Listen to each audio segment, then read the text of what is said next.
Hi, now we are in our video number 32 and the topic is how to care for the newborn fry. Fry means baby fish. Okay, so when it comes to live bearers, means the fish which can directly give birth to the new ones. So example, guppy fish, mollies, different types of mollies and platies.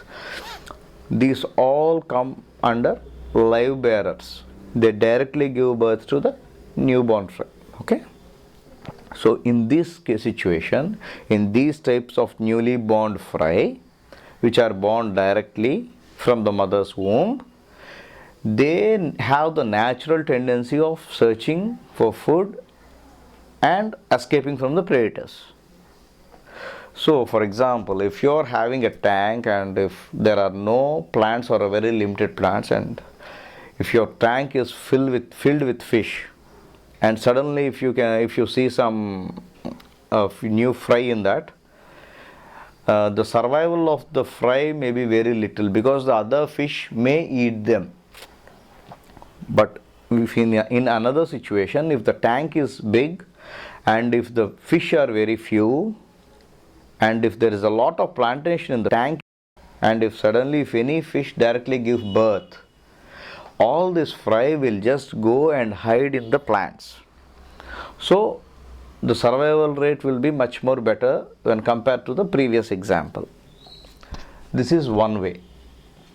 The other way is, if you want more fry to survive, or if you want to get more fry out of that batch, what you can do is, you can simply, if you can identify the female which is pregnant and which is ready to give birth, you can separate the female to another tank or any container, and if possible, please try to add some plants to that container so that the female will feel comfortable of as if it's being in a natural environment. So once that happens, and at some point of time it will give birth to the fry. Once the fry are born, and if you observe that the female's belly has been emptied, means before, if you see, the female's belly will be a much more fatter, but after they are born, obviously the belly becomes lean, the fish becomes lean, seems to be lean. So once you observe that, you can take away the female and release it in its own tank. But in this process, please make sure that you don't scoop up the fry along with the parent fish. Okay, once you have separated the parent fish, so now you have to take care of the fry.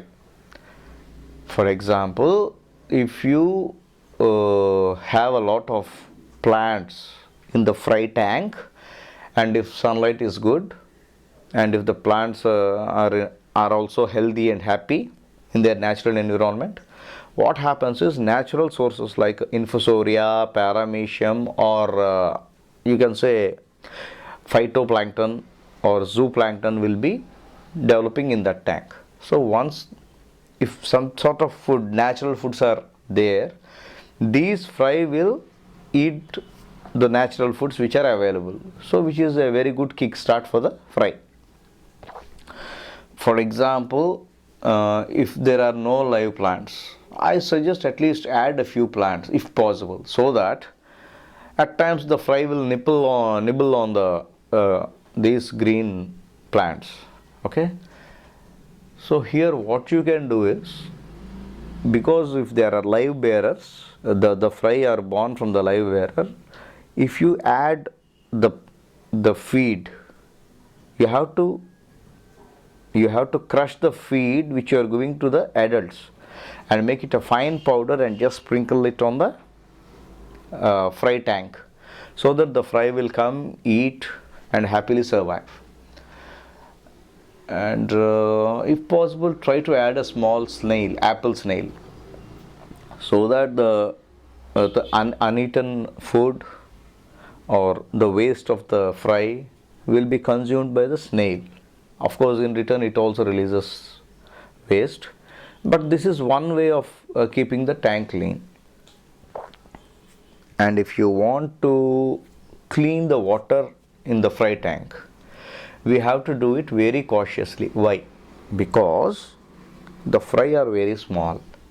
So once you start siphoning the water, there are chances that in the siphoning process, the fry may get sucked in. But still, you don't need to get worried about that. Why?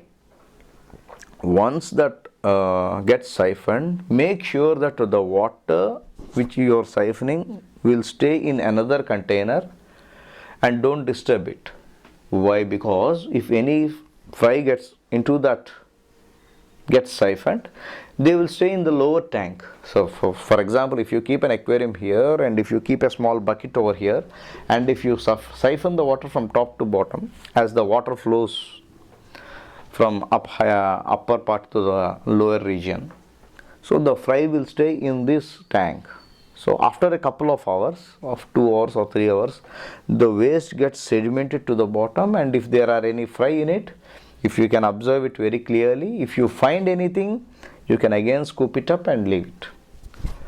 So the major thing what you have to observe is, if you want to change water for the fry, make sure that there should not be any sudden jerk in the water temperature or water quality. So how can you do that? Siphon the water, siphon the detritus, and accidentally some fry may come. If you don't want the fry to be siphoned or sucked in, what you have to do is, if you can place a small air stone, aquarium air stone, to the one end of the pipe which is going to be sinked in the aquarium fry tank, what does it? The air stone just sucks in water, but it will not allow any other thing to come inside. In that way, the fry will be safe. The disadvantage in this process is no detritus will be siphoned. So there is a chance of ammonia hike in the water. So that is one major issue. So once you siphon the water from the aquarium, suppose here, this is the water level, okay? So you have siphoned and the water has come down to this level. Again, you have to fill the water. So please don't pour the water, because it may create a lot of ripples or something, and the fry may get strained. So what you have to do is, again, keep some other bucket or any container above the fry tank. Above means up higher than the fry tank, and siphon water again from the higher to the lower levels. And if you release the water slowly, there will be no sudden jerk in the temperature as well as the water quality, because the old water will be there in the aquarium and the new water will be joining slowly, so that in the meanwhile the fry will get acquainted to the changes. And what I suggest you is, when feeding the fry, please take care that, or make sure that you feed them with high protein food, so that the growth will be good, because any juvenile needs high protein and highly nutritious food for their kickstart growth. So this is what I can share about live bearers. Yes, when we talk about egg layers, they lay the egg, and the egg will be hatched and the fry will be born. So in this case, up to my knowledge, mostly the parents will take care of the fry. But if human gets involved and if he wants to raise the fry, for example, I know only about betta fish, about egg layers, I know only about betta fish. And in betta fish also the father takes care of the fry. But however, here the human has to give them food. So which food? They mostly prefer live foods which are moving, so that they get attracted and they hunt, because they are carnivores, they have the habit of hunting. So when compared to live bear, the fry born from live bearers, it's very difficult to raise the fry of egg layers. So this is what I want to share with you regarding raising fry or taking care of fry. So our next video is video number 33. and we are going to talk about how to introduce the new fish into the aquarium. So before introducing, what are the precautions or measures we have to take for the safety of our fish which are already existing in our aquarium. So let's meet in our video number 33. Until then, bye.